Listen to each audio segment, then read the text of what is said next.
Namaskar. Initially I wanted to record a video named "Where does the jealousy comes from?" But as I thought more, I found that not only jealousy but all the negative emotions, they come from that point that I want to discuss.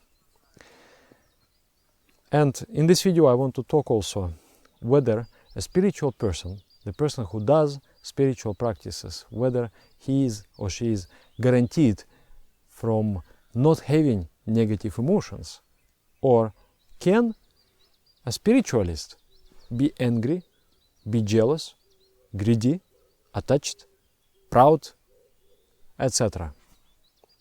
And if he may be like that, then what for is the meditation?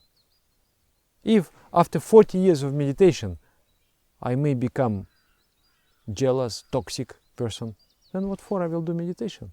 No need. So I want to discuss that matter. When I first met people who meditated, my friends, they taught me simple way to meditate with Baba Nam Kevalam mantra. I saw them. They impressed me. They were beautiful beings emanating radiation, the spiritual radiation, the wave of goodness. And they were dynamic, they were sweet, they were so good people. So for the first time in my life I really felt inspired. I never before I thought that I want to become like anybody, but this time I felt I want to become like them. And I thought they were beginners, they were just like 1 year practitioners, 2 years practitioners, and they were doing meditation, but they were serious in their practice. 2-3 times per day they were doing. From 30 minutes to 1 hour they were sitting in meditation.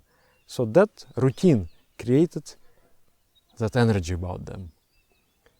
So I thought, if the person meditates just for 1 year and becomes like that, what will become of him after 40 years? Wow, this is very, very, very, very, very inspiring. So must be that 40 years meditator, he is a flawless person. He has no defects. He has no problem. The anger, jealousy, all these things, they must be far away from him. But experience did not prove this theory. I happened to meet people who meditated long in their lives, but still they are toxic. Still they are expressing negative emotions. So that puzzled me. I thought something, I misunderstood something. Why is it like that? So I want to talk about that, because it is important for everybody to understand. When we come on the path of spirituality, most of the time we are undeveloped. Undeveloped means the body part of our person is dominating. We are more physical beings than the psychic or spiritual beings. And the mind is, the personality, the mind is small. And due to the practice, due to the yoga practice, meditation practice, the volume, the kilograms, the liters of our personality, they will increase. The mind is going to get enlarged in the process of spiritual practice. So this mind becomes this mind. It's just like a drop of milk and 10 liters of milk. From the drop of milk nothing can be done. But from the 10 liters you can make cheese, you can make cottage cheese, you can make different caramels, sweets, and so many things you can do from 10 liters of milk. So with a little mind, the person cannot do much. If he is in a good energy, he can do something good here, something good there, and he's just a nice person. Though not very powerful and significant in his expression in society, but he's a good person. We experience that energy. That's what I experienced when I met them. And then if the negative energy dominates the mind, the person also does something evil here and there, but is also not significant. But when we develop our mind, then every our action becomes big. The good we do becomes big. The mistakes we do also become big. The big personalities, they have also big mistakes. And it's just like a milk. The milk can be fresh, the milk can become sour. The good thing is that the sour milk also can turn back into the fresh and sweet milk. So the mind, the volume is different, but the quality of the mind is the same. The guna of the mind, the energy which dominates the mind, defines the quality. If the crude energy is there, the negative emotions, so-called negative emotions, appear, the primitive emotions, such as jealousy, such as greed. If the energy of the mind is subtle, all the noble sentiments awaken. And it can happen here, it can happen here also. But in the beginning, when we start practicing yoga, it is very easy to make mind positive. Because the body dominates, and you change the body. You change your lifestyle. You wake up early, you do asanas, physical exercises, take sentient diet, the sattvic diet, the vegetarian diet, and then clean the toxins through fasting. And that simple routine, and you do also meditation, invoke the cosmic ideation. So that simple routine will change the state of the body, and the body will be just like a locomotive, and the mind will follow as a wagon behind that locomotive. But then I live, I enjoy that kind of life, I became positive, I don't understand how to be negative.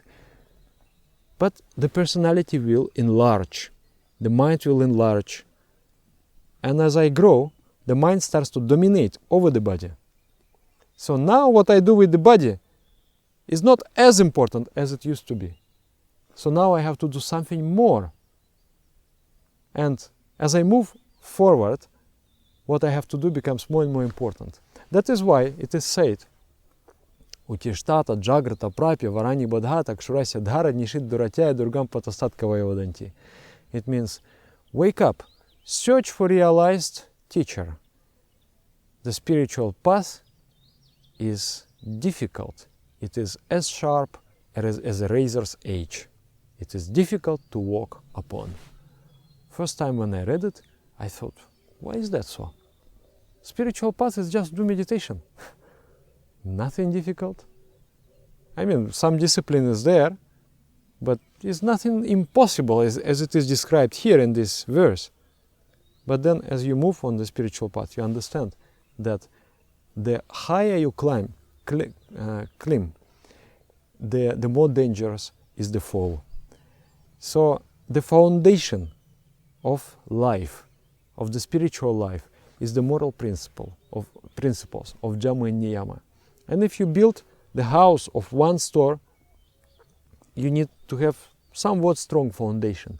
But if you have 30-story building, then the foundation has to be extremely strong. So as you move with the development of the personality, you have to work on building up and increasing, improving your foundation. And that foundation is a certain attitudes that you have in the mind. It's just like different principles, the rules of behavior, the rules of thinking, is just like a jantra, the machine, the certain mechanism that controls the functions of the mind and does not allow the mind become negative. How does the mind become negative? It can only become under influence of the force of ignorance, tamah guna. In one word, to describe the state of that energy is staticity, stagnation. When there is a stagnation, from that stagnation state, negative emotions appear. We are made this is our psychology, this is our structure, this is how we are. If we become stagnant, we become negative. But sometimes you may say, that person is very hardworking, but he is still toxic. How comes? He is not lazy, he is not sitting. But that can be judged, whether he is lazy or not. It can only be judged internally, not externally. Because maybe person is doing so many things, but internally he just performs habitual tasks. He doesn't have to labor spiritually He doesn't have to overcome anything. So internally, he is stagnant. He remains confined in the space of certain habits. He remains confined in his opinions, in his mental structure, and he doesn't go out of that mental structure. He's not growing. He's not working to grow his personality. So from that stagnation, as you progress, the more you have to push to progress further. If you thought that I will progress, and here let me rest. Resting means going back, because resting is turning the mind into the negative state. Of course, you have to rest, but you have to find the proper balance. The beautiful analogy is the string. Just like a guitar string, you are stretching the string. If you stretch it too much, it will break. So we should not take the tasks which are beyond our capacity. We will break. But if it is too loose, then it will not sound. If it is too loose, then I start to get stagnation in life. In my life I experienced, actually. I'm working, and suddenly I have become good. I'm victorious. I conquered a certain area of my life. And the things that before were so difficult for me, now is just very normal. And that I'm thinking, let me enjoy just. I don't have to do anything. I'm just doing certain things, but internally I'm not doing. I'm doing only externally. I don't have to stress myself. It is very easy for me. And then my sadhana, my spiritual practice start to suffer. I start to feel that I'm degenerating. So there is one principle of Jama Niyama. It's called tapah. Tapah means to endure pain, to endure suffering for the development of your personality, to strive for spiritual liberation. Liberation means to enlarge your mind until it bursts and merge with the cosmic mind. So to endure hardship, to attain that enlargement of the mind, and to endure hardship to help others, to enlarge their mind, which is the same thing actually. If you endure hardship to help others, definitely your mind will be getting enlarged. And if you endure hardship to help yourself, definitely you will also help others. So there is this one principle. So the caliber of your personality should tally with the caliber of the tasks you perform. And nobody knows. Maybe I'm building bridges, I'm building houses, I'm shooting the rockets in the sky, but for me it's nothing. That means I'm lazy. But maybe I'm just doing somebody says that insignificant work, but for me I'm really overcoming my boundaries. And that means I'm hard working spiritually. So you have to be a spiritual hard worker to always strive for enlargement of your mind, to always live in tapa, in the austerity of the spirituality. Then another one is that the santosha. Santosha is to be happy. Sometimes people may say that, oh, I have lost the struggle for existence because this and this, that person did something bad, that person did something bad, therefore I am not happy. So santosha does not allow any external orientation. I understand that everything that happens in my life is actually the best situation for me to work on certain things in myself. And I take it with gratitude. And I'm always happy. I have decided to be always happy. I may strive to change the external environment, but internally I'm always happy. That is also very important to maintain the balance of the mind. And then shaucha, the purity of the mind. If the crude thought comes in my mind, I'm not accepting it. I'm working to replace the crude thought with the subtler. Some crude ideation comes, but I will repeat the mantra and I will try to to engage my mind in the spiritual thought. So in this way I purify my mind. The svadhyaya. Svadhyaya means to study spiritual philosophy and to have the understanding of the world, of the truth. Jnanam anantam brahma. The infinite knowledge is God. God is infinite knowledge.